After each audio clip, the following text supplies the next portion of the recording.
Tahun ini Agustus yang lalu saya mensyukuri 50 tahun Tuhan mempercayakan saya dalam pelayanan. Tapi baru hari ini selama 50 tahun melayani dapat tema yang unik. Keluarga adalah tim yang menyenangkan hati Bapa. Dan itu sungguh luar biasa. Yang di rumah dengar tema kita dahsyat. Pak Pendeta Petrus Purba memberikan tema yang hebat. Keluarga adalah tim yang menyukakan hati Tuhan. Nah, sekarang perhatikan. Apa saja yang disukai Tuhan, ya, dengan apa saja yang disukai Tuhan itu pasti dibenci oleh iblis. Betul tidak? Nah, berarti tidak ada lembaga lain, tidak ada institusi lain di dunia ini selain keluarga yang dibenci oleh iblis.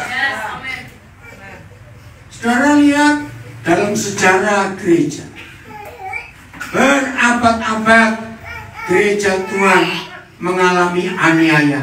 Ibu bisa juga keluar, mungkin dia panas.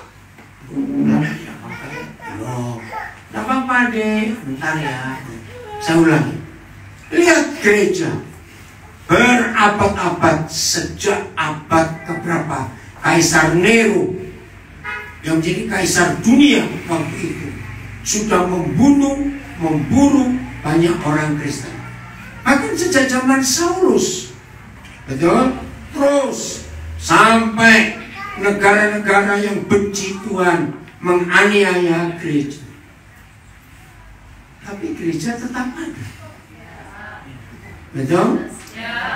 Sekolah kita, sekolah teologi, banyak, di mana-mana ada, tetap ada. Tapi keluarga, saya akan katakan kalimat ini, tolong yang ikuti di rumah juga perhatikan. Ternyata neraka dan setan sangat berhasil. Kedengarannya nggak enak. Sangat berhasil. Perhatikan ya. Atau ibu yang rekam mau pindah ke depan sini? Siapa mau pindah ke depan? Bapak sini. Iya. Sini nggak apa-apa. Iya makanya. Nggak apa-apa. Kalau berdiri ganggu yang belakang. Sini nggak apa-apa. Ya. Bisa pindah satu nggak? Bisa. Bisa pindah satu ya. Nah geser ke belakang situ. Untuk dulu. Nggak bisa ya. Sekarang saya ulangi lagi. Perhatikan. Setan sangat berhasil. Kedengarannya nggak enak sekali. Kok setan berhasil menghancurkan keluarga, termasuk keluarga pendeta dan keluarga orang Kristen? Saya nggak setuju kalimat ini, tapi faktanya mereka berhasil. Betul? Nah, berarti ada yang salah dalam konsep pelayanan gereja. Perhatikan, saya memberi contoh ini. Antara narkoba dengan Injil, kalau kita mau jujur, mana yang lebih bisa memenangkan jiwa? Dan jawab dong. Ini pertanyaan gak enak. Loh, jawab yang belakang juga. Padahal saya mau tunjukkan 4 hal yang seharusnya Injil itu menang.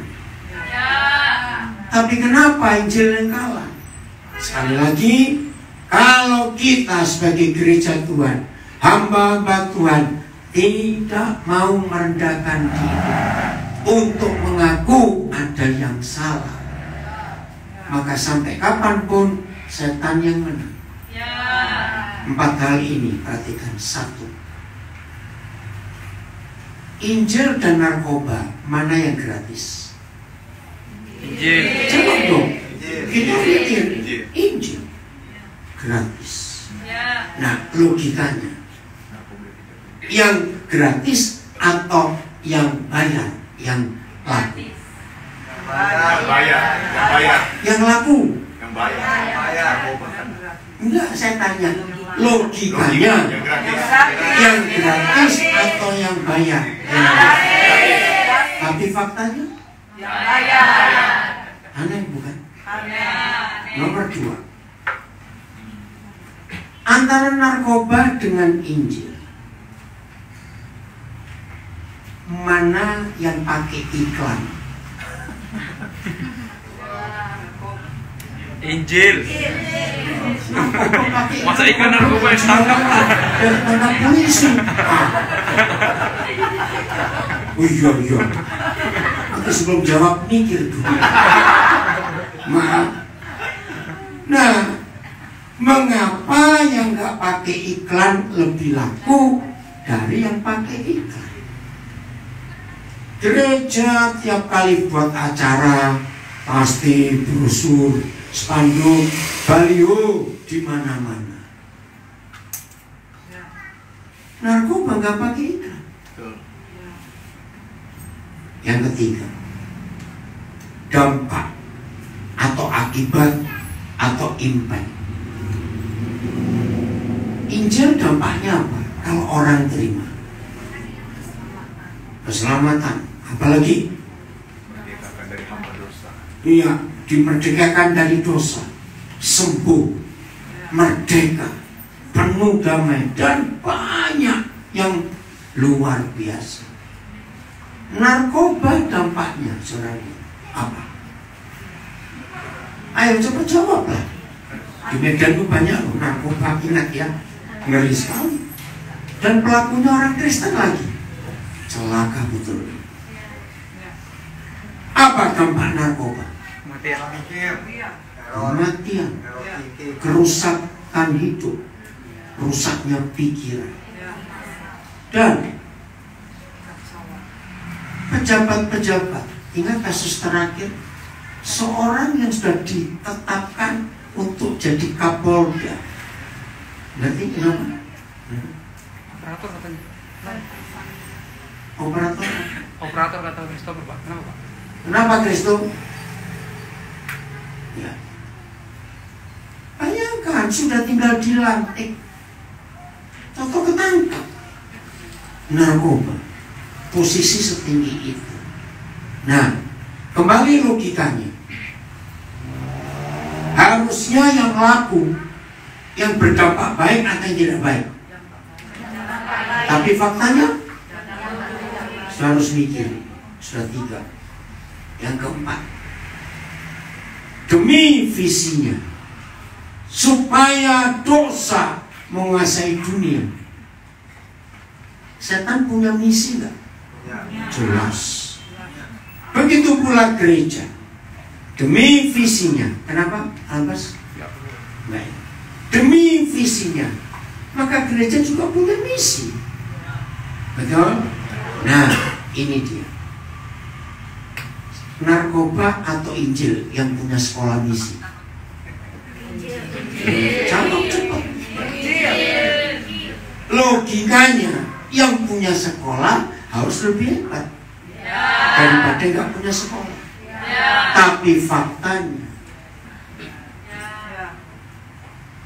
semua yang mendengar pertama kali konsep ini, khususnya para pendeta, para gembala, doktor-doktor teologi, master-master teologi,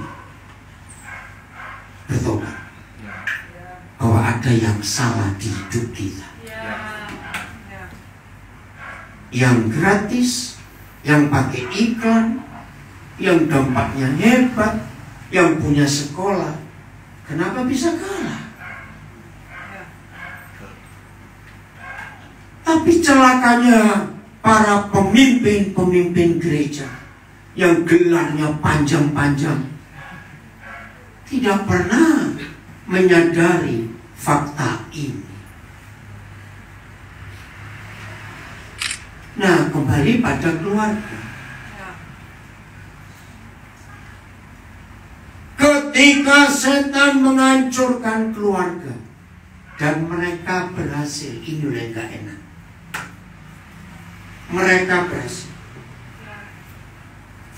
Kenapa gereja-gereja kalau sidang sinode, rapat majelis tidak membahas masalah keluarga lebih banyak, tapi lebih banyak bahas masalah organisasi, masalah doktrin, masalah gereja yang gak berkembang? Itu tipuan iblis, betul-betul. Dan bukan rahasia lagi. Saya berani berkata, semua sinode, entah gereja apa saja, kalau pemilihan ketua sinode pasti kacau dan politik uang bekerja. Ada di tukang bantuan. Ngeri sekali. Kalau saudara sempat membongkar Alkitab dan menemukan topik apa yang paling banyak dibahas di Alkitab, kalau saudara sempat coba temukan, akan kaget. Hampir 80%. Kira-kira 77-78%, saya nggak bisa memberi angka yang tepat. Yang dibahas oleh Bapa di surga adalah keluarga, pernikahan, mendidik anak, hubungan suami istri. Itu hampir 80%. Maksud Tuhan supaya gereja dan para pendeta, para pengkhotbah, majelis jemaat, dan siapa saja, ya harus lebih banyak ngajar khotbah tentang keluarga. Karena itu yang paling banyak. Dari Kejadian 1,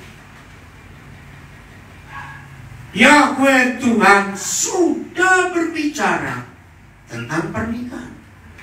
Coba kita lihat ayat 28 Kejadian 1.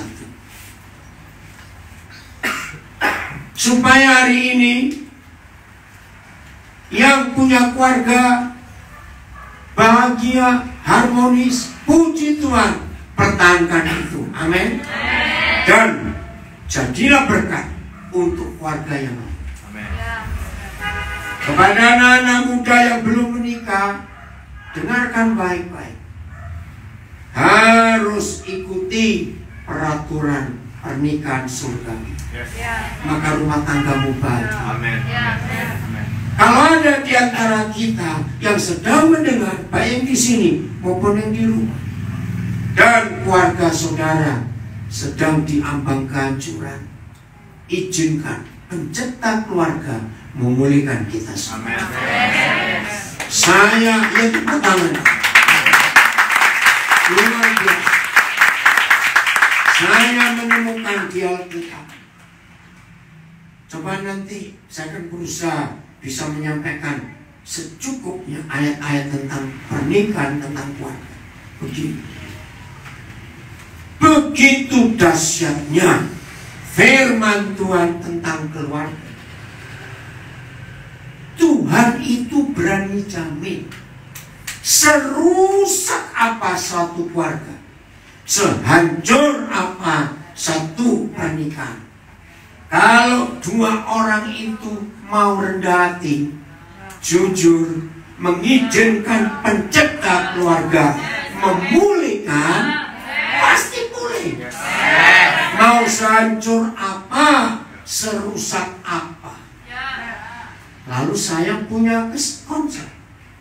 Jadi kalau ada keluarga yang tidak bisa dipulihkan, itu bukan tidak bisa, tapi tidak mau. Dan dasar anjing dan babi. Karena dua orang itu memang pengen kawin lagi. Catat. Yang tersinggung orangnya ada di situ. Dengar. Begitu dahsyatnya firman Tuhan.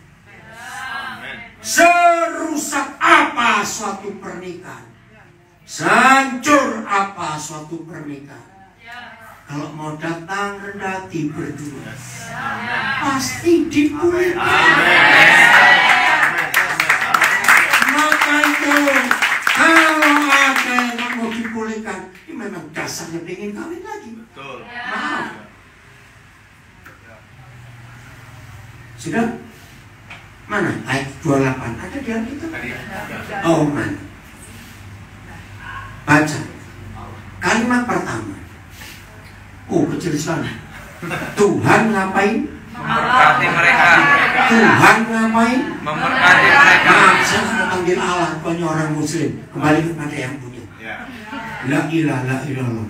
Enggak ada Tuhan selain Allah. Saya tahu nama papa saya itu Yahweh. Yang nggak percaya nggak apa-apa. Dengar dulu. Tuhan ngapain? Memberkati. Siapa? Mereka. Sudah tahu itu mereka, saya tahu. Keluarga. Adam dan Hawa. Jangan lupa. Perhatikan ini baik. Saudara, inilah kata berkat yang pertama kali muncul di Alkitab. Luar biasa. Justru berkat itu ada lewat pernikahan yang benar. Ini hebat. Tuhan memberkati mereka, lalu Tuhan berfirman, beranak cucu. Stop. Lihat anak-anak muda, lihat urutan. Lihat. Ingat tema kita, keluarga adalah tim yang sangat menyukakan hati Tuhan. Kenapa tim? Karena lebih dari satu, yaitu papa mama dan anak-anak. Wow, ini tim yang luar biasa. Catat ya, yang belum menikah. Diberkati itu artinya dilantik, diwisuda untuk menjadi suami istri. Begitu sah jadi suami istri, baru ada seks, beranak cucu. Nah, dari ayat pertama ini setan sudah merusak. Maaf. Anak-anak muda, jaga dirimu.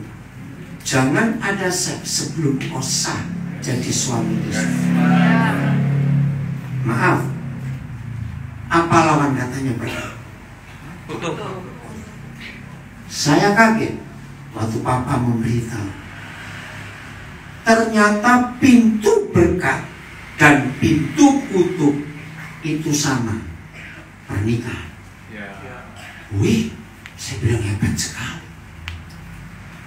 Pernikahan yang benar, yang menurut peraturan surga, maka keluarga itu sampai anak cucu cicit generasi keempat kelima tetap akan diberkati. Amin. Tapi kalau pernikahannya salah, maaf, hamil dulu, seks dulu sebelum sah. Maaf saudara, itu kutuk. Gereja harus berani memberitakan kebenaran.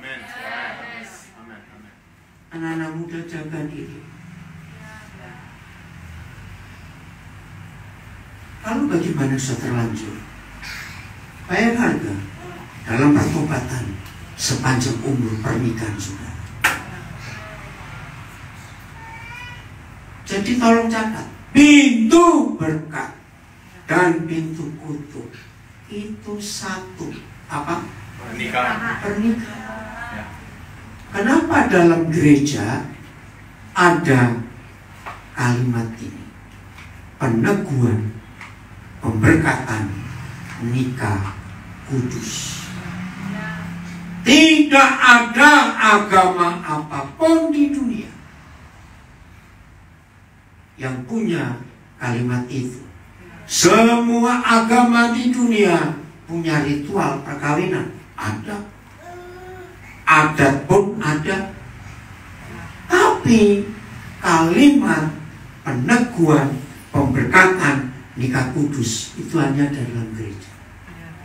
Lihat urutannya. Diteguhkan dulu, artinya disahkan oleh Tuhan setelah dua orang itu mengucapkan janji, lalu diberkati dalam pernikahan yang kudus. Lagi sekali, kalau ada yang salah di antara kita, percayalah Tuhan tetap mengampuni, tapi hadapi dengan baik. Di sini banyak hamba Tuhan yang saya tahu ada 3, Pak Armando Tarigan, Yohanes Purba, Pak Petrus Purba, saya nggak tahu ada yang lain. Saya ingin, Pak Kepala, Pak siapa namanya? Pak Panjaitan, sama. Kami hamba-hamba Tuhan, pelayanan yang paling rumit dan paling menyulitkan dan perlu banyak waktu, pengorbanan itu kalau ngurusin keluarga. Pasti semua setuju Mbak. Pernah sampai 4 hari nggak selesai.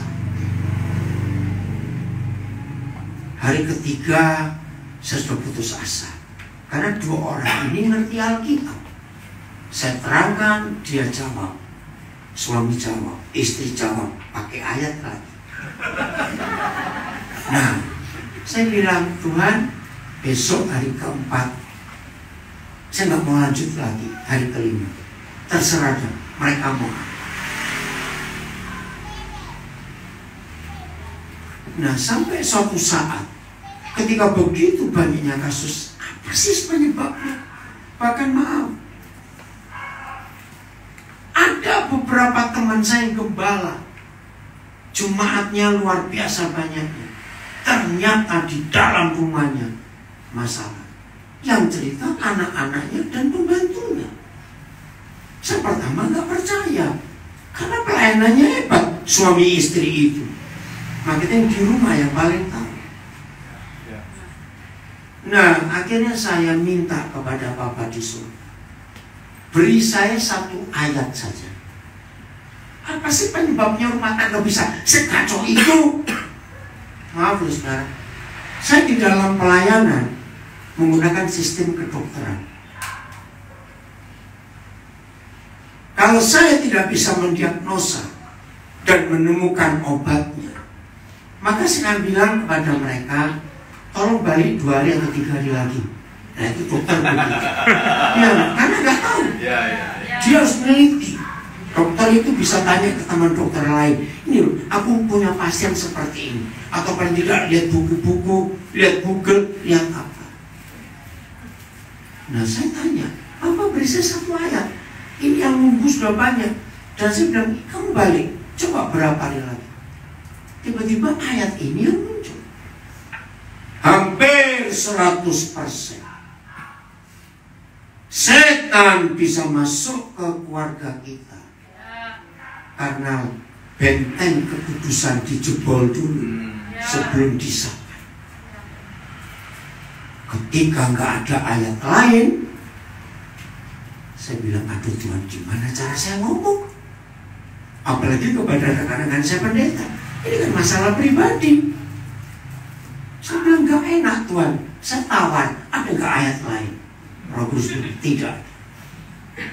Akhirnya sekian banyak keluarga yang sedang dalam penanganan saya, mereka balik. 99% mereka mengakui, iya, pernikahan kami tidak kudus. Nah, sejak itu Pak Panjaitan, Pak Purba, Dua Purba, Pak Tarigan, siapa lagi? Saya kalau melayani keluarga nggak pernah sampai sehari atau jam 20 menit selesai, saya suruh bertobat dulu. Maaf. Dan ternyata memang itu sumbernya. Ya. Maka itu kalau ada di antara kita, maaf, saudara nggak jadi tim yang kompak, isinya pertengkaran, keributan. Masa suami istri di rumah kayak Tom and Jerry, kejar-kejaran terus. Maaf nih. Loh, saya tanya, ada nggak sih keluarga kayak begitu? Ada. Dasar kucing dan anjing kamu, dan itu aja. Kucing dan tikus. Maka itu ribut terus. Ini penyebabnya. Berdamai suami istri. Hari ini saling mengaku. Bahkan saya menemukan lewat ayat ini, istri yang sulit menghargai dan menghormati suaminya itu karena seks sebelum disahkan. Kok bisa? Saya buat penelitian. Maaf ya. Ini tim, jangan lupa, tim yang kompak.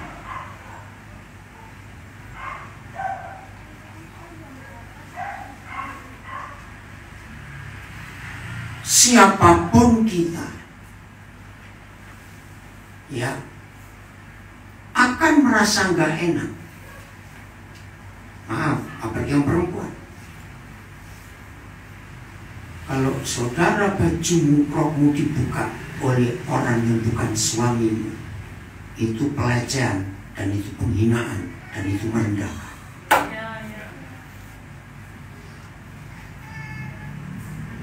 Seorang istri akan merasa nggak dihargai oleh suaminya ketika sebelum sah ada peristiwa itu. Saya kaget. Maka itu tiap kali ada keributan di rumah, istri langsung, kamu, maaf. Begitu juga dalam penelitian saya, 90% hancurnya pernikahan itu justru waktu istri hamil anak pertama. Nah, saya heran. Logikanya justru calon papa mama ini senang karena mau jadi papa mama. Kenapa malah ribut? Ini hasil riset saya ke ratusan keluarga yang sumber masalah di anak pertama waktu dalam kandungan. Aneh bukan? Dengarkan. Saya bagikan ini supaya saudara bisa menolong banyak pernikahan yang hancur. Istri, sesalah apapun dia sebelum jadi suamimu dulu, ampuni, selesaikan di hadapan Tuhan. Tubuh harus menghormati kepala. Istri yang gak bisa respect kepada suaminya, catat. Anak-anaknya jadi gak respect bapaknya. Ngomong sedikit nyaut si istri ini di depan anak-anak ribut. Maaf, bayangkan bagaimana menderitanya dan hancurnya wibawa seorang suami. Istri gak hormati, anak-anak kurang ajar. Ngeri keluarga seperti itu. Mau jadi tim yang model apa? Kalau gak saling hormat menghormati. Begini, maaf, waktu pacaran, maaf ya, normal. Biasanya pihak pria yang paling kurang ajar, ngajak seks terus. Puji Tuhan, calon istri ini gadis yang setia, tetap berkata tidak. Tunggu sampai hari pernikahan kita. Jadi nggak ada hubungan seks. Tapi setan masuk. Begini, kandungan anak pertama buat seorang calon ibu itu pengalaman dahsyat yang suami nggak pernah tahu rasanya hamil seperti apa. Saya bersyukur Tuhan mengajar saya dengan banyak ayat dan banyak contoh kasus. Begini ya, yang mau menikah atau yang sedang istri hamil, kok aneh-aneh permintaannya. Serius, saya kenal banyak keluarga, ada istri hamil, suami suruh gigit pintu. Seperti ini apa lagi? Ada istri hamil, suami suruh peluk pohon. Serius saudara. Bayangkan 50 tahun saya pelayanan, ketemu orang yang unik-unik dan antik-antik. Dan tidak sedikit istri hamil yang ngidam suami. Pernah kejadian enggak itu? Itu sampai hari ini saya belum ketemu istilah medisnya. Bagaimana ini? Tapi kalau secara firman tahu, kan satu tubuh. Gitu? Nah, dengarkan yang belum nikah. Para calon bapak yang istrimu hamil anak pertama, istrimu hamil. Begini cara merasakan. Saya bersyukur Roh Kudus berikan hikmatnya. Saya kata ini, orang Medan bilang telusupan apa? Tahu telusupan? Ada kemasukan bambu kecil atau apa ke bawah kulit. Ketusuk ya? Bukan ketusuk lain. Ini susupan. Kecil. Sisipan. Itu karo. Bukan tombak. Oke, pokoknya nanti sendiri. Atau kelilipan. Nah, telusupan kelilipan ini bahasa Jawa. Sampai hari ini nggak ada bahasa Indonesia-nya. Saya nggak tahu di bahasa Indonesia. Oke, tahu ya kelilipan? Mata kita kemasukan apa? Debu. Debu, bukan pasir loh. Kalau masuk pasir, goblok kita sendiri. Pasir besar bisa masuk ke mata. Nah, bayangkan, debu halus tuh. Tapi kalau masuk ke mata, ganjel. Ada nggak orang yang kelilipan terus santai tertawa-tertawa? Nggak ada. Begitu pula yang telusupan, nggak enak. Padahal dilihat mata pun nggak kelihatan kalau matanya memang rabun. Nah, dengar ya suami-suami, di dalam tubuh istrimu ada benda asing yang tiap detik bertambah besar. Enak nggak rasa tubuhnya dan perasaannya? Coba jawab suami. Ganggu sekali. Apalagi kandungan makin besar, ruang gerak anakmu sudah nggak ada lagi. Itu istrimu tersiksa. Apalagi kalau anakmu suka main bola di perut istri. Ini istilah saja. Nendang kiri, nendang kanan. Duduk salah, tidur salah, miring salah, berdiri salah. Yang pernah miring? Jangan bilang, kok kita selalu pendeta tuh? Bukan saya nggak pernah, bukan saya nggak pernah miring. Cuma ngerti. Nah, di sini para suami harus memaklumi istri. Kalau aneh-aneh, rewel-rewel dan macam-macam, sadar itu gara-gara kamu tahu. Oh, enggak aneh. Ya betul enggak? Ya sudah, terima dia. Ini hebatnya Tuhan. Maka itu anak pertama.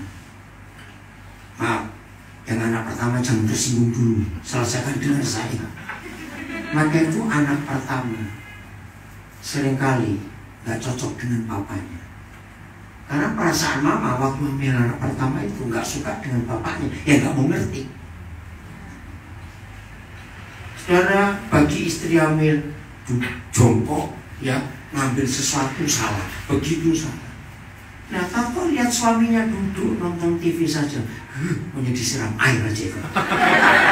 Belum betul, setuju ibu-ibu? Setuju. Nah, hamil lagi ya, supaya suamimu bertobat. Maaf. Lu betul saudara, istri hamil itu aduh sudahlah, serba salah. Bahkan ada istri hamil nggak suka bau badan suaminya. Saya suka mikir, ini apalagi sih orang-orang ini. Pernah nggak terjadi itu? Pikir-pikir kamu cok-cok. Kan suami baru sampai halaman, di dapur saya kecium baunya.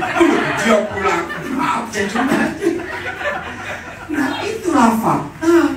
Saya nggak nggak tahu juga medisnya kayak apa itu, pokoknya begitu sudah. Maka itu yang pernah mengalami kasus ini selesaikan, minta maaf kepada anak pertama saudara. Nah saya kembali, nggak ada hubungan seks, cuma selama pacaran selalu minta, istri takut Tuhan. Nah waktu hamil tidak ada patokan sampai hari ini dari kedokteran kandungan usia berapa bulan, maka seorang istri nggak bisa melayani suaminya. Saya harap saudara ngerti kata melayani, karena tergantung kondisi fisik dan psikis si istri. Ada istri yang baru mengandung 4 bulan karena anak pertama, sudah lelah, sudah lemah, banyak masalah. Maaf, berarti istri ini nggak bisa melayani suami. Nah, di sini setan masuk. Tapi suami ini takut Tuhan betul. Wah, dia senang mau jadi ayah. Pulang kerja, wah nyanyi-nyanyi, dia peluk istrinya, cium perut istrinya, aduh anak apa, pokoknya begitu. Maaf, tiba-tiba setan putar kaset lama. Waktu pacaran dulu dia nggak tahan seks.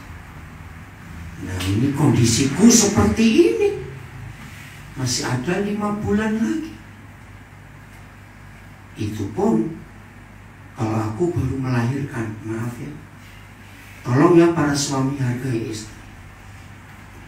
Anak pertama kita lahir, pokoknya sabar suami, biarkan rahim istrimu pulih dulu. Saya harap mengerti kalimat ini, biar pulih. Karena waktu anak kita keluar, rahim itu pasti luka. Bayangkan sebesar itu. Benar ya? Nah istri ini mikir 5 bulan, terus ada lagi berapa saat, tapi kok dia senang-senang, sukacita terus. Loh padahal suami ini sukacita, memang dia senang. Tapi setan masuk. Maaf, nggak semua istri begitu ya. Ini berapa kasus. Wajar nggak kalau istri ini mikir yang jelek? Jangan-jangan ada perempuan lain. Saudara, ini masalah setan betul. Tolong catat ya, supaya kita menolong banyak pernikahan dalam hal yang benar. Wih, saya kaget. Sekurang ajarnya itu setan. Nah, sekali, 5 kali, 10 kali istri nggak nanggapi sukacitanya suami. Maaf, karena sudah terlanjur curiga. Begitu, maaf, di tempat tidur ingin peluk suaminya, panas. Suami yang baik akan mikir gini, ya udahlah aku terima bawaan anak. Betul, ada mikir tuh bawaan anak. Aduh jangan deket-deket, aku nggak tahan kamu, ya udah bawaan anak. Nah ini loh masalahnya. Maaf saya pakai kalimat jelek. Segoblok-gobloknya orang goblok, kalau dicurigai rasa nggak lama-lama. Ini setan masuk. Jadi yang goblok aja dicurigai bisa ngerti rasa. Suatu hari meledak. Suami tahu istrinya mencurigai dia. Hah? Jadi selama ini bukan karena bawaan anak. Ternyata kamu menuduh aku selingkuh. Dengar para wanita, makhluk paling sombong di dunia bukan burung merak. Jangan salahkan dia nggak ngerti apa. Makhluk paling sombong di dunia adalah laki-laki. Dengar.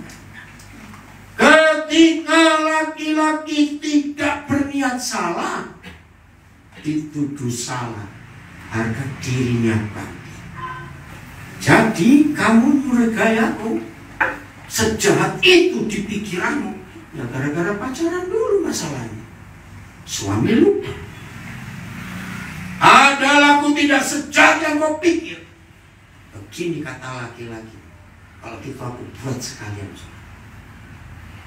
Ngeri.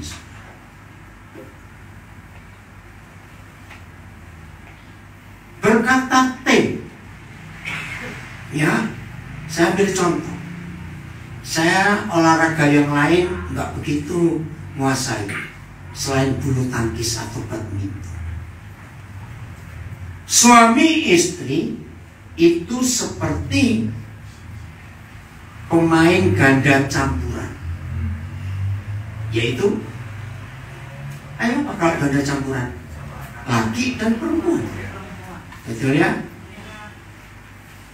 Sudah 20 kali lebih tim ini menang pertandingan internasional semua. Tapi ketika mau bertanding yang ke-21, tim ini ribut, nggak kompak. Entah ada masalah. Kira-kira bisa menang nggak pertandingan ke-22? Jawab, bisa menang nggak? Ini yang membuat Tuhan sedih ketika suami istri dan anak-anak nggak jadi tim yang kompak.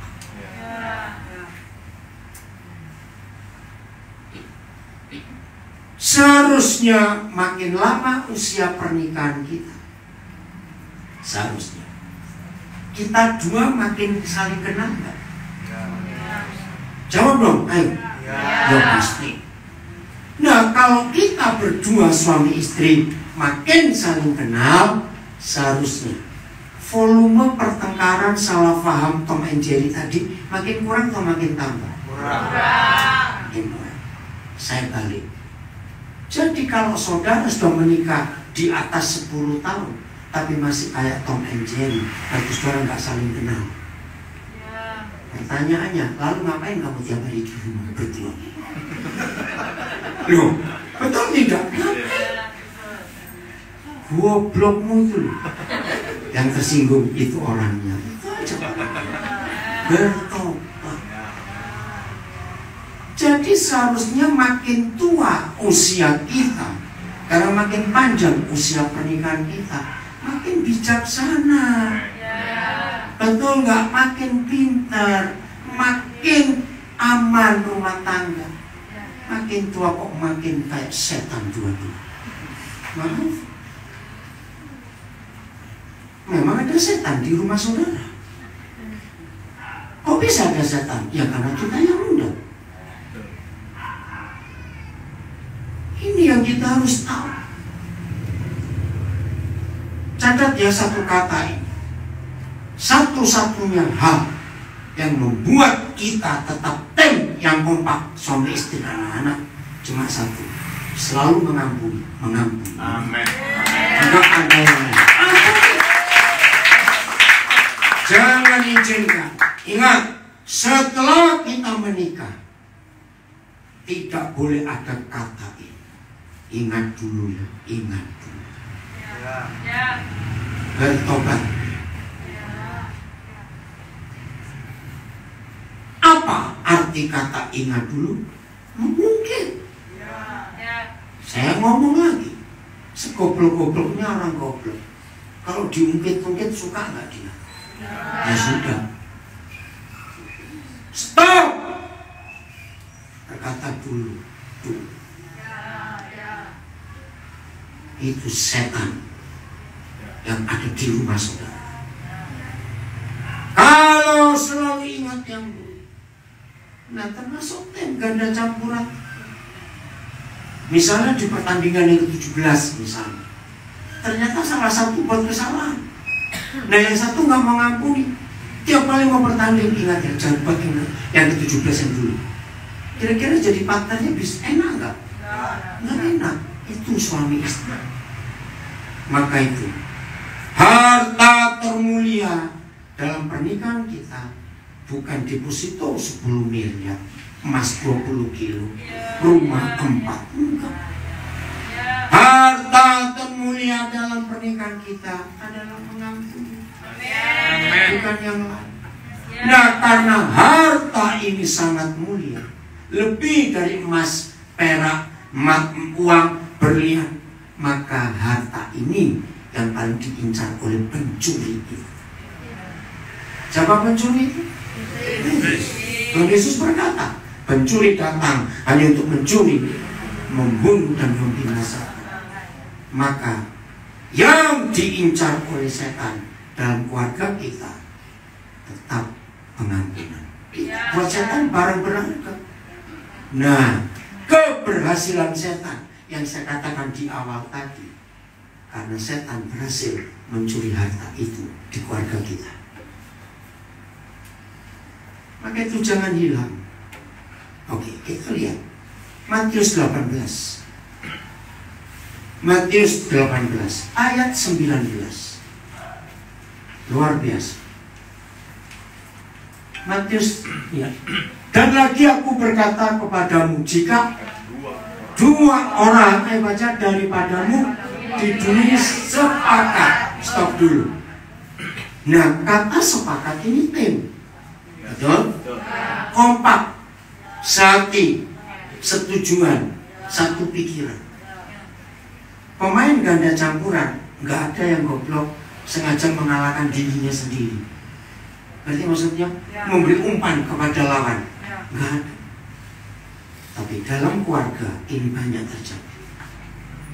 Tidak sedikit suami begitu marahnya pada istri, istri begitu marahnya pada suami, mengorbankan anak-anak. Saya pernah ketemu, gak peduli lah, biarin anak-anak mau jadi apa, aku sudah capek. Jahat sekali orang seperti ini. Ingat saudara, anak-anak gak ada yang pernah minta dilahirkan. Sebelum lahir buat proposal dulu ke kita. Gak ada, betul? Jadi kalau mereka ada itu karena Tuhan yang menitipkan ke kita. Maka itu ketika mereka kita sakiti, sakitnya itu dalam sekali. Karena aku kan gak minta untuk dilahirkan. Ngeri. Saya punya istilah demi ayat ini, sepakat. Kalau ada yang gila salah satu, dan biasanya kebanyakan setan buat suami yang gila, istri ada tapi nggak banyak. Nah, saya pesan yang waras jangan ikut gila, biar gila satu saja, supaya anak-anak nggak ikut dua orang gila, goblok. Setuju saya ngomong ini? Kasihan mereka.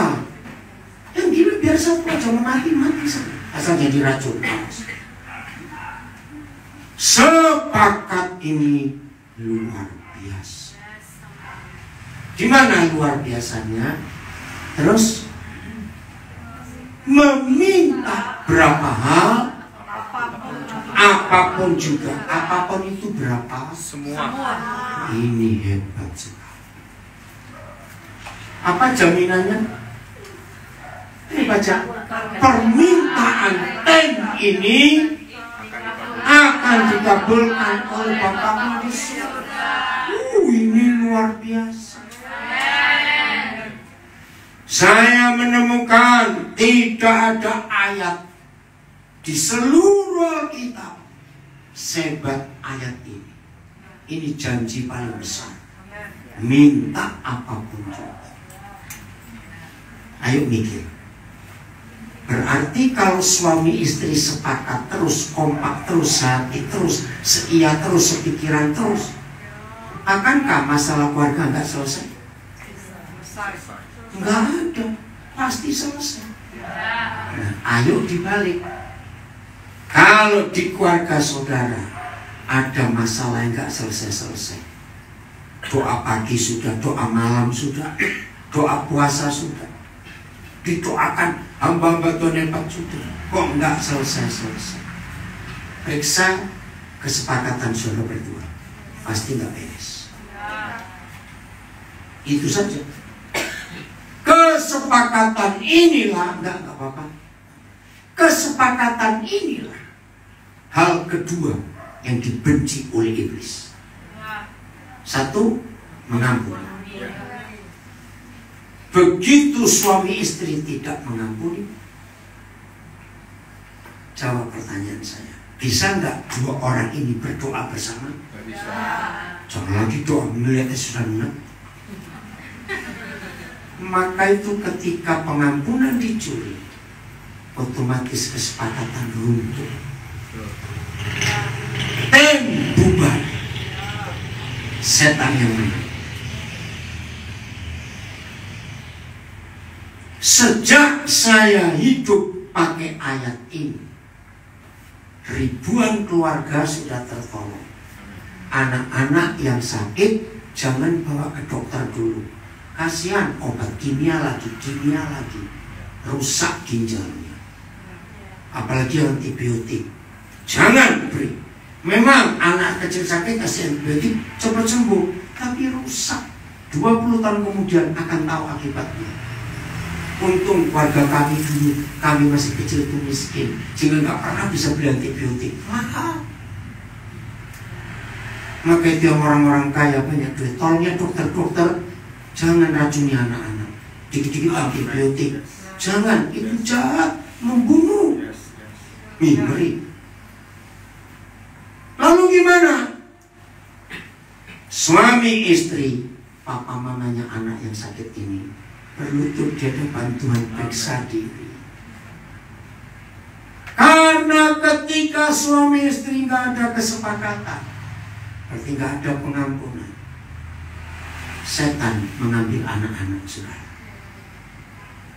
Dan betul, ribuan keluarga tertolong, nggak bawa anak rajin ke dokter, bereskan mereka. Saudara dengar, nggak marah, nggak benci, tapi jengkel, itu sumbernya. Mungkin jual perkataan, saya nggak jengkel, cuma sama saja goblok. Awas itu. Jangan marah kalau saya suka berkata goblok, karena memang banyak orang goblok. Kalau semua kita pintar, setan sudah lama kalah. Betul? Ada yang tersinggung saya ngomong begitu. Saya bilang kalau kamu nggak goblok, ya sudah, nggak usah marah. Saya kan ngomong kayak goblok. Kalau kamu marah ya berarti kamu yang goblok. Betul? Saya nggak mau panjang-panjang kalau diskusi. Ngerti? Ya sudah. Nggak enak buat kupingku. Untuk yang pintar enak mendengar itu karena dia nggak goblok. Kupingmu nggak enak dengar goblok karena memang kamu goblok. Ayo mau bantah apa lagi? Maaf. Ayat ini dahsyat. Masalah ekonomi selesai bukan karena dapat hutang baru, modal baru. Ekonomi selesai karena kesepakatan dikembalikan. Maka itu setan paling benci ayat ini. Jadi ingat loh, jengkel itu dosa terbesar dalam hidup pernikahan. Jengkel itu ada dua penyebab, nggak terima dan nggak suka. Jujur, Tuhan Yesus terhadap kita senang jengkel nggak seharusnya. Model kita kayak begini, ya sudah. Tapi apakah dia jengkel dengan kita? Tidak, tetap selalu mengampuni. Suami istri tolong pulang dari sini yang di rumah juga. Tim kita akan tim yang kompak kalau ada pengampunan dan kesepakatan. Nggak usah cari yang lain-lain. Ayat 20, cepat. Nah, saya akan baca dengan kalimat yang betul. Sebab di mana ada dua orang dan orang-orang ketiga berkumpul dalam namaku, di situ aku ada di tengah-tengah mereka. Saya tanya, dua orang di kalimat pertama itu siapa? Dua orang di ayat 19. Nah, kalau ada dua orang berkumpul, lalu ada orang-orang ketiga, anak-anak. Ini tim. Wah, luar biasa. Tepuk tangan dong. Ini tim yang kompak semua ini. Suami istri dan orang-orang ketiga saling penuh pengampunan. hal yang kedua. Kalau setan sudah berhasil merusak hubungan suami istri, setan juga berhasil merusak hubungan anak-anak dan orang tuanya. Betul atau tidak? Menyedihkan. Maka itu mulai hari ini, demi kita mengasihi Bapa di surga, yang Dia suka bukan doa puasa kita, bukan rajinnya baca Alkitab, bukan rajinnya ibadah saja. Dia lebih suka kalau kita tim yang kompak dalam keluarga, penuh pengampunan, penuh penerimaan, nggak ada tuntutan. Saya ulang, sebab di mana ada papa mama dan anak-anak berkumpul dalam nama Yesus Kristus Tuhan, di situ ada siapa yang baca? Ada Tuhan Yesus Kristus di tengah-tengah keluarga. Nah, dengar. Ada nggak setan goblok dan setan nekat berani masuk ke keluarga yang di tengah-tengahnya ada raja segala raja dan Tuhan segala Tuhan? Kalau setan goblok aja bisa mikir, nggak berani. Setan pintar lebih mikir lagi, pasti nggak berani masuk. Nanti nggak kalimat. Saya balik. Berarti kalau keluarga pendeta, keluarga orang Kristen banyak setannya. Ada nggak? Apa buktinya? Tom and Jerry tadi ribut terus. Kehancuran jemaat karena kemunafikan suami istri gembala, itu pasti hancur. Kehancuran anak-anak sama karena kemunafikan papa mama. Dalam hal apa? Kalau setiap kali mau ada acara resmi, undangan pernikahan, undangan pemerintah ke gereja, baru keluar pintu pagar, anak-anak melihat papa mamanya langsung sok mesra. Tapi di rumah rajin bertengkar, anak-anak nenek dan gak akan respect kepada papa mama, karena di mata anak-anak ini bajingan paling hebat. Catat,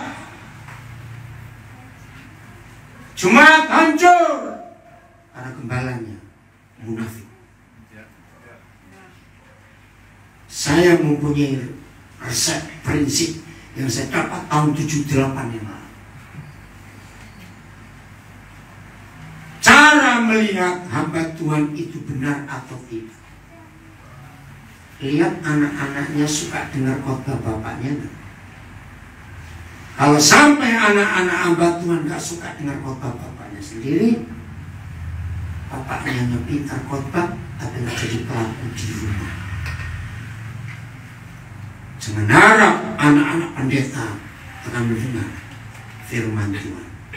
Ngeri. Nah, saya balik pertanyaannya dari Matius 18. Kalau begitu, lebih mudah mengundang Tuhan Yesus atau lebih mudah mengundang setan ke rumah kita? Jawab coba. Nah, gak usah ragu-ragu. Kurang ajar nggak kita ini? Saya pertanyaan kedua, kalau begitu lebih mudah mengusir setan atau lebih mudah mengusir Yesus dari keluarga kita? Ini loh faktanya. Ngeri ya? Tidak sedikit keluarga pendeta mengusir Yesus di rumahnya, mengundang setan karena tidak sepakat, tidak mengampuni, tidak mau berdamai, membiarkan kejengkelan. Saudara, jangan main-main dengan masalah ini. Mudah-mudahan ini ayat terakhir, 1 Korintus 13 ayat 7. Satu kali saya minta kepada Roh Kudus, beri saya satu ayat yang isinya 4 hal untuk keluarga. Kenapa saya milih 4? Karena keluarga kan disebut rumah tangga. Kalau ada rumah, ada tiangnya enggak? Ya pasti. Minimal tiangnya berapa rumah? Jangan 3, awas. Jangan bilang tiangnya 1, itu payung. Berapa tiangnya minimal? 4. Nah, ayat ini yang memberitahu. Pas, kok ada di pasal tentang kasih. Dan kasih itu adalah kekuatan keluarga. Tim akan tetap kompak kalau kasih tidak keluar dari rumah kita. Kapan kasih tidak keluar? Karena ada pengampunan. Terusnya lakukan itu. 1. Kasih itu menutupi segala sesuatu. Tiang kedua, kasih itu percaya segala sesuatu. Tiang ketiga, kasih mengharapkan segala sesuatu. Tiang keempat, kasih sabar menanggung segala sesuatu. Yang mengharukan, Papa berbicara 4 tiang ini dan selalu diakhiri segala sesuatu. Ini yang membuat rumah tangga kita surga di dunia. Ini 4 tiang yang harus kita jaga supaya rumah kita nggak goyang, tetap kokoh. Saya akan uraikan dengan singkat. Saudara bisa memakai ayat ini untuk menolong banyak keluarga supaya aman. Ajak duduk mereka berdua, pelan-pelan sampaikan hukum-hukum pernikahan yang saudara pernah tahu. Sayang waktunya ini, saya cuma bagikan 3 ayat dari tadi. Ada banyak sekali ayat. Nah, bagikan ini. Ayat duduk ya, jujur. Apa lawan katanya menutupi? Nah, itu tadi. Tiang pertama akan roboh ketika suami istri suka mengungkit masa lalu. Betul? Suka bongkar-bongkar, buka masa lalu. Tutupi. Saya mau tanya, ada nggak manusia nggak pernah bersalah? Nggak. Betul? Kemarin-kemarin kita pernah salah? Sering salah, kok enak banget. Betul? Betul? Sungguh?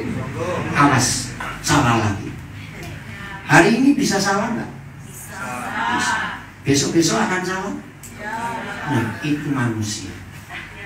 Kalau manusia nggak pernah salah, namanya patung. Betul? Nah, orang Jawa punya filosofi bagus. Kalau kamu mau menikah, jangan cari orang yang nggak bisa kentut. Itu falsafah Jawa. Saya pertama belajar, ngapain? Nah, jadi kalau orang menikah dengan yang nggak bisa kentut, itu menikah dengan patung. Ya betul? Nah, jadi kalau suami kita kentut, istri kita kentut, yang dikentuti bagaimana? Lu saya nggak ini? Apa? Salah, bising, kencang sekali kentutnya. Itu apa itu bising? Siapa yang ngomong tadi?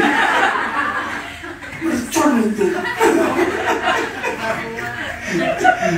Nanti itu bising bagaimana? Dengan ya kita berguru. Jadi bagi orang Jawa, kalau manusia itu bisa kentut karena manusia memang bisa salah dan sering salah. Jadi yang dikentuti harus senyum. Kita dua sama ya. Belum masa baru sadar, terlalu betul itu. Betul? Nah, saya keluar sebentar dari masalah kasih ini yang menutupi. Masalah, persoalan, anggaplah seperti sedang dikentutin orang. Nggak usah marah, minggir saja. Oh enggak, amin. Amin, amin. Kalau saudara kentutin orang marah, Berarti saudara nikmati karena saudara nggak minggir-minggir. Betul? Betul. Oke, ayo saya tanya. Siapa pernah ngitung? Ya saya sih nggak pernah, tapi kira-kira bau kentut itu paling lama berapa menit? Ya saya tanya, jangan ketawa, ini sebenarnya cara belajar kita kayak begini. Ayo, 3 menit. 3 menit. Itu siap itu. Bau kentut 3 menit lama sekali. 5 detik paling 5 detik. Ya minggir lah, ngapain? Sampai dimenitin. Aduh. Nah ini yang kopi-kopi begini. Dengar ya, saya punya kebenaran ini. Jadi kalau suamimu salah, istrimu salah, 10 tahun yang lalu, kentutnya masih kau cium sampai hari ini, hidungmu yang rusak. Oh enggak, amin. Betul Pak Jaitan? Betul. Maka itu jangan ungkit-ungkit sudah 15 tahun, 10 tahun, 2 tahun. Masa bau kentut dihafalin terus? Setuju? Maka rumah tangga kita aman. Tim kita tetap kompak karena menutupi.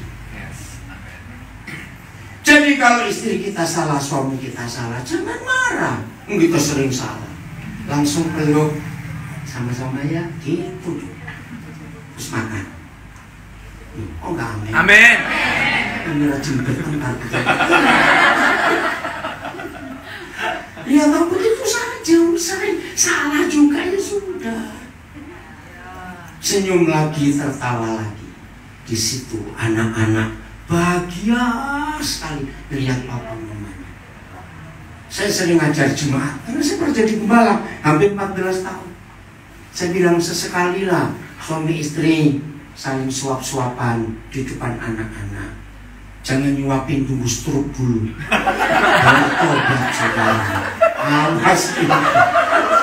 Nggak ada masalahnya. Yang di depan kenapa? Oh, jangan diskusi. Dengar firman ini penting. Masuk cepat. Kenapa? Ada sesuatu? Mau pulang. Oh, siapa yang mau pulang? Yang bawa anak saya. Oh, sudah diurus? Oke. Ini perkara serius. Jangan diperpanjang masalah itu. Amin. Supaya keluarga kita harmonis dan bahagia. Hebat sekali Tuhan kita. Amin. Kasihnya menutupi segala sesuatu. Amin. Yang sudah biar sudah. Nggak usah sering diulang. Amin. Haleluya. Tiang kedua, percaya segala sesuatu. Ini bukan masalah iman, agama. Tidak. Pernah dengar ada keluarga rusak gara-gara SMS tetangga? Pernah. Nah, goblok. Kenapa lebih percaya tetanggamu, goblok? Harusnya lebih percaya istrimu, percaya suamimu. Amin. Apalagi tukang becak dipercaya, itu lebih terlalu lagi. Percaya segala sesuatu. Amin. Artinya, lawan kata percaya itu bukan tidak percaya, curiga. Dalam hukum surga, sebuah pernikahan sudah otomatis cerai sebelum ke pengadilan. Kalau suami istri sudah nggak saling percaya, ngeri.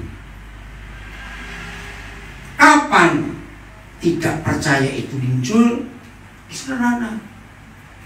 Kasih nggak bisa menutupi lagi karena timbul kemarahan, jengkel. Percaya hancur karena curiga. Jangan ada curiga. Amin. Satu ayat lagi, Kejadian 2:24. Amin. Ini yang membuat kita tidak curiga. Suami istri lakukan firman ini. Kejadian 2:24.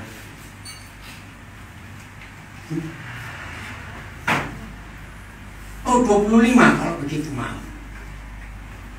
Ya, 25, saya salah.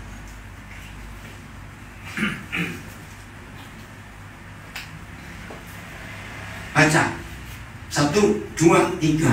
Mereka keduanya telanjang, Adam dan istrinya Hawa itu. Tetapi mereka yang merasa malu. Ini ayat dahsyat juga. Amin. Saudara dan saya sebagai suami istri tidak boleh ada yang ditutupi. Amin. Yes. Tim, Amin. kompak, nggak boleh ada curiga. Ya. Yang punya ATM, PIN harus saling tahu. Yes. Awas kamu ganti PIN tiap 2 jam, ya tidur jadi mesin ATM sana.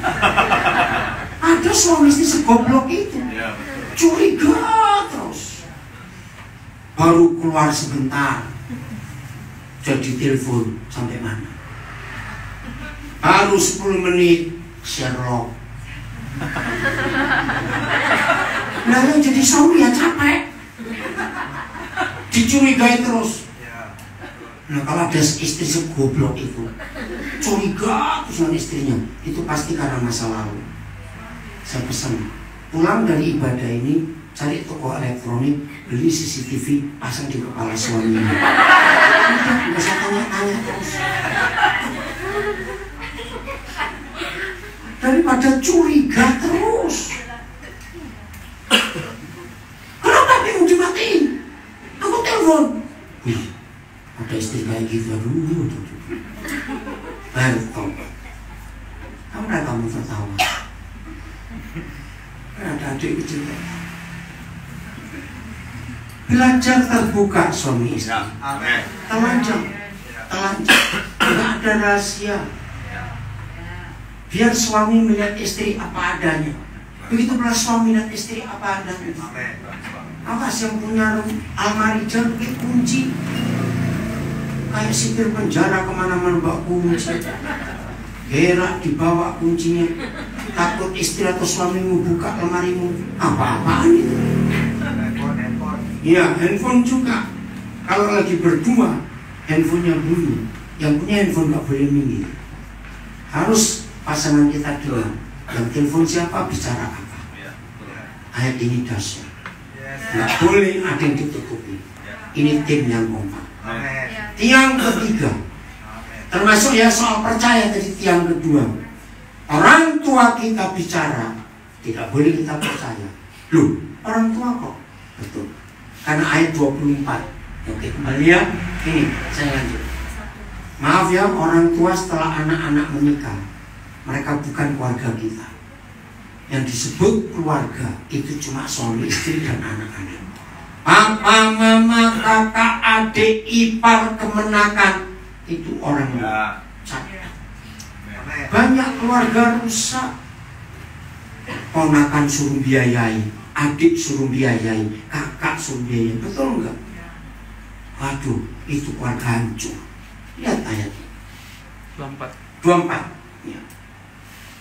Jadi setelah menikah hanya ada suami istri anak-anak. Orang tua orang luar, maaf. Orang tua tidak boleh memaksa anak-anaknya untuk membiayai orang tua. Harus tahu keadaan, kecuali anak kita punya lebih. Karena saya pernah ketemu beberapa orang tua tamak dan rakusnya. Sudah kasih uang belanja sekian sebulan, kurang, minta ini, minta itu. Maaf ya orang tua. Sebab itu siapa? Seorang laki-laki akan melihat ayahnya dan ibunya dan bersatu dengan istrinya sehingga berkeluarga menjadi satu lagi. Dua ayat ini dahsyat, ayat 24 dan 25. Ini untuk pernikahan. Tim. Laki-laki yang sudah menikah dilarang keras oleh surga membawa istrinya kumpul mertuanya, yaitu mamamu. Ini firman. Bagaimanapun satu dapur tidak bisa dua koki. Bagaimanapun satu kapal perahu saja tidak boleh dua nakoda. Ngerti? Jadi laki-laki harus keluar dari rumah orang tua, hidup dengan istri. Maka itu setelah anak-anak kita menikah, kita nggak punya hak untuk mencampur. psikologis. Kenapa ini dicatat? Sesalah-salahnya anak dan sesalah-salahnya mantu, orang tua akan bilang lebih bela siapa? Nah, itu bahaya. Jadi tidak boleh putus hubungan darah, oke, tapi masalah keluarga beda. Papa mama tolong kalau punya masalah jangan cerita ke anak dan mantu, jangan cerita ke Tuhan saja. Kasihan anak-anak dan mantu kita, mereka punya beban sendiri. Cuma dititipi, tolong ya adikmu tuh, tolong iparmu, jangan. Itu merusak pernikahan. Tim jadi nggak sehat. Hebatnya firman Tuhan itu. Yang ketiga, cepat kembali 1 Korintus 13. Apa tiang ketiga?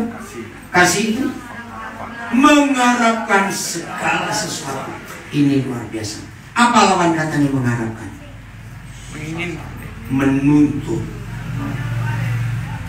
Setelah menikah, kata yang nggak boleh diucapkan apa tadi? Bukan, kata yang nggak boleh diucapkan dulu. Mengungkit.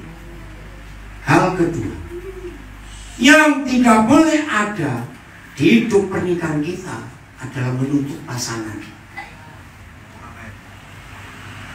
Contoh, pasti di Medan ada. Saya kenal satu keluarga, suaminya jaksa, istrinya juga jaksa. Lucu nggak kalau di rumah menuntut 2 orang ini? Lucu nggak? Lucu nggak? Goblok kok lucu? Nggak lucu. Tuntut menuntut di pengadilan, bukan di rumah. Maka itu suami istri, kalau pasangan kita nggak bisa ngerjakan apa yang kita minta, jangan marah, kerjakan sendiri. Betul? Tolong suami-suami yang rewel kalau masakan istrinya. Nah, mulai besok istri-istri yang diomeli suamimu soal masakanmu, kasih uang dia belanja sendiri, masak sendiri. Setuju para istri? Tahu rasa itu suami. Ya, dia pada nuntut terus, apalagi nuntutnya gini. Kenapa kamu masak nggak seenak mamaku? Ya kalian aja sama mamamu. Repot. Banyak hal yang membuat keluarga itu nggak kompak dalam satu tim. Betul? Sayang waktu. Maka itu jangan menuntut harap berubah. Ya tapi rumahnya jadi begini. Kalau dia nggak mengerjakan, ya sudah biarin tinggal tidur toh. Kok yang diminta nggak mengerjakan, biarin. Mau sampai kapan? Ya terserah dia sampai dia ngerti. Ini konsep yang hidup. Jangan menuntut, harapkan dia berubah. Harapkan. Nah, untuk mengharapkan orang lain berubah, dan psikologi ada hukumnya. Ubah diri sendiri. Maka orang di samping kita akan berubah. Itu psikologi lo ngajar begitu. Daripada tuntut menuntut terus. Jelas ya? Stop. Yang keempat terakhir. Kasih itu sabar, menanggung segala sesuatu. Apa lawan katanya? Bukan tidak sabar. Putus asa, bukan. Buru-buru, bukan. Oke, gergetan. Bahasa Bataknya apa? Penasaran, bukan. Gergetan. Geram, begitu. Contoh maaf. Siapa yang sering begini? Mau pergi, sudah masuk mobil, kopernya semua. Udah ketinggalan. Balik lagi. Tungguin. Masuk, ada lagi. Maaf, biasanya siapa? Bertobatnya. Itu buat suami dan anak-anak capek nungguin. Betul? Kenapa ada istri seperti itu? Karena nggak percaya diri, nggak percaya suaminya. Padahal kalau ada yang ketinggalan, sepanjang jalan toko juga banyak. Betul Bapak Jaitan? Daripada lupa lagi capek. Nah itu membuat tim gak kompak. Hal-hal kecil. Betul? Nah, yang suka gregetan. Sogo. Apa itu sogo? Bahasa Melayu. Oh, sogo. Oh, kesal. Saya tahu sogo. Nah, ya. Ada juga suami istri yang lelet. Kalau HP lemot, diajak bicara nyambungnya lama. Lama. Nah, kalau ada yang suka ribut begitu, saya cuma tanya gampang, yang milih siapa? Lu jawab cepat. Ya sudah, kan bukan tetanggamu yang milih kan. Kenapa nggak kenal dari sebelum menikah? Oh, sebelum nikah dulu nggak begitu, besit loh. Ya berarti gara-gara kamu jangan lelet. Tapi itu aja, dulu sebelum menikah nggak begitu. Betul? Maka itu namanya suami istri satu tim. Jadi sebab akibat ya karena berdua, bukan karena orang lain. Ya sudah, jangan suka nyalakan. Amin. Maka itu belajar sabar menanggung segala sesuatu. Apalagi kalau pasangan kita, maaf, kalau istilah COVID ada komorbid. Orang yang kena gula itu pengaruh betul ke fisiknya, ke psikisnya. Orang yang pernah stroke, ya macam-macam, itu kita harus tahu. Nah, dalam anggota tim supaya tetap kompak, kenali pasangan kita. Hebatnya Tuhan ya, mengajar kita firman-Nya luar biasa. Nah, bagi saudara yang ingin tahu, semua pengajaran saya ada di sosial media. Ya, cari-cari podcast, Spotify, Joox, ada di Facebook, Instagram, cari Daniel Alexander. Saudara bisa belajar ini khotbah. Firman Tuhan luar biasa. Betul. Kita sudah belajar 1 jam 22 menit. Nggak terasa 1 jam, hampir 1 jam setengah. Karena firman hadir. Mau berdamai, soalnya tepuk tangan. Mau berdamai.